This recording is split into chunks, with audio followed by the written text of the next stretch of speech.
ভাঙ্গায় মহাসড়ক ও রেলপথ অবরোধ, রোববার থেকে নতুন কর্মসূচির ঘোষণা। ফরিদপুর প্রতিনিধি জহিরুল ইসলামের তথ্যচিত্রে বিস্তারিত। ফরিদপুরের ভাঙ্গায় টানা তৃতীয় দিন সড়ক ও রেলপথ অবরোধ করা হয়েছে। বৃহস্পতিবার সকাল ৬টা থেকে সন্ধ্যা ৬টা পর্যন্ত সংসদীয় আসনের সীমানা পুনর্বিন্যাসের দাবিতে এই কর্মসূচি পালন করা হয়। এই কর্মসূচির কারণে ঢাকা খুলনা ও ঢাকা বরিশাল মহাসড়কে যানবাহন চলাচল বন্ধ হয়ে যায়। ফলে রাজধানীর সঙ্গে দক্ষিণ পশ্চিমাঞ্চলের ২১ জেলার সড়ক যোগাযোগ অচল হয়ে পড়ে। এতে ভোগান্তির শিকার হন পথযাত্রীরা। আন্দোলনকারীরা শুক্র ও শনিবার অবরোধ কর্মসূচি প্রত্যাহার করেছেন।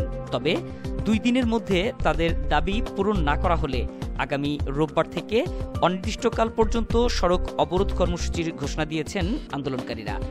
আন্দোলনকারীদের মধ্যে আলগী ইউনিয়ন পরিষদের চেয়ারম্যান মম সিদ্দিক মিয়া জানান, শুক্রবার ও শনিবার অবরোধ কর্মসূচি বন্ধ থাকবে। তবে রোববার সকাল ৭টা থেকে অনির্দিষ্টকাল পর্যন্ত সড়ক অবরোধ কর্মসূচি পালন করা হবে।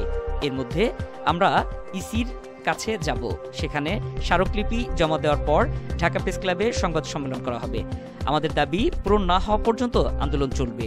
ভাঙ্গা railway station master Zillur Rahman জানান, জাহানাবাদ এক্সপ্রেস ট্রেনটি মুকসুদপুর এলাকায় আটকে দেওয়া হয়। ট্রেনটি খুলনা থেকে ঢাকার উদ্দেশ্যে ৬টায় ছেড়ে ভাঙ্গায় সোয়া ৮টায় পৌঁছানোর কথা ছিল। এছাড়াও আন্দোলনকারীরা ফরিদপুর ভাঙ্গা বরিশাল মহাসড়কের কৈডুবি সদরদি এলাকায় রেলপথ অবরোধ করেছেন। ভাঙ্গা থানার অফিসার ইনচার্জ মোহাম্মদ আশরাফ হোসেন জানান, আন্দোলনকারীরা ২ দিন অবরোধ কর্মসূচি প্রত্যাহার করেছেন। তারা রোববার থেকে নতুন কর্মসূচির ঘোষণা দিয়েছে। মাসুম আল ইসলাম, ডেস্ক নিউজ, সময়ের কথা 24।